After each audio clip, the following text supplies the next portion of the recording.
Hi, I'm Michael Keller, and this is my Persuade Your Employee speech.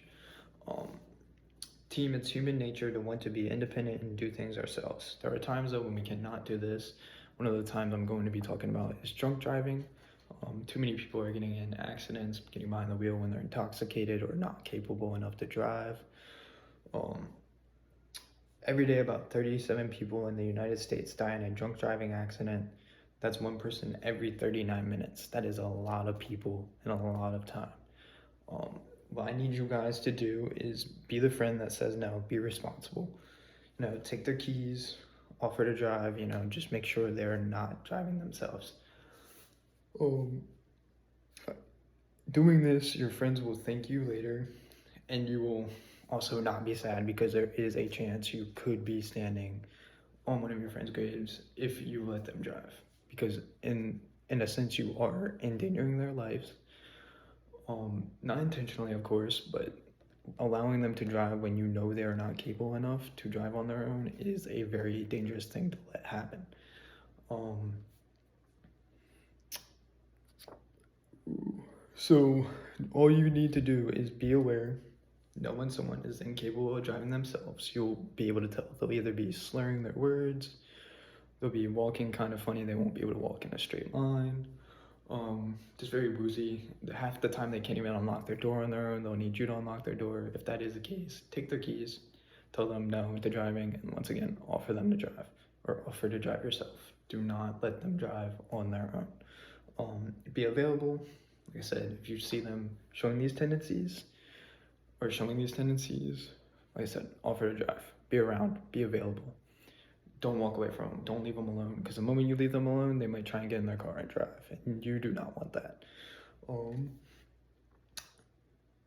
this one, it goes hand in hand. You want to kind of be assertive. You don't want to be very like, no, I'm driving. You want to still make it seem like it's their option, but like just kind of let them know, hey, I care. I'm not gonna let you drive. Like I said, say no. Don't let them drive. Take their keys if you need to. Just make sure they are not driving themselves. And if they really, really, really insist that they're going to drive, make them drink water. Let them sober up and then let them drive. Make sure they are not leaving while intoxicated. Um, and then all you gotta do, be responsible, pay attention, and make sure they're not driving on their own. Like I said, people are gonna want to be independent. That's fine. Just make sure you are being safe yourself. And if you need to, stay sober that night. Don't be the one to get drunk with your friends. They might call you boring. It's fine. You might not be the cool friend. Just make sure somebody's being safe in your friend group. Because the moment somebody is not, you might have something sadder happen, and nobody wants that going on. Another point brought up is that through the National Highway Traffic Safety Administration, they love the saying drive sober or get pulled over, which is literally, it's hand in hand. You hear it all the time. If you're not driving sober, most likely you're gonna get pulled over.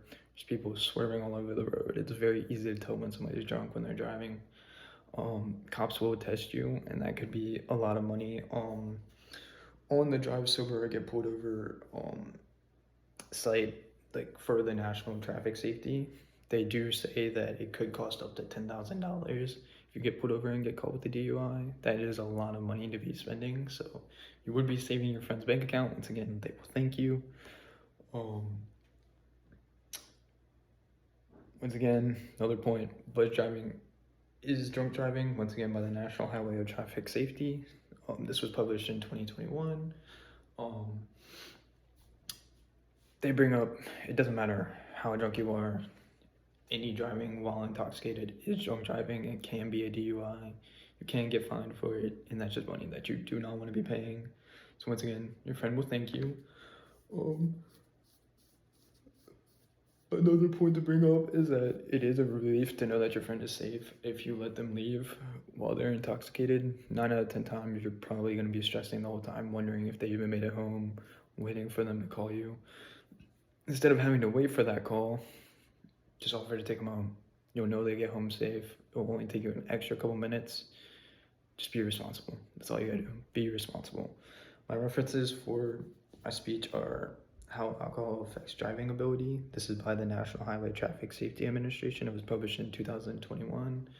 There was no author, it's just the administration that wrote it.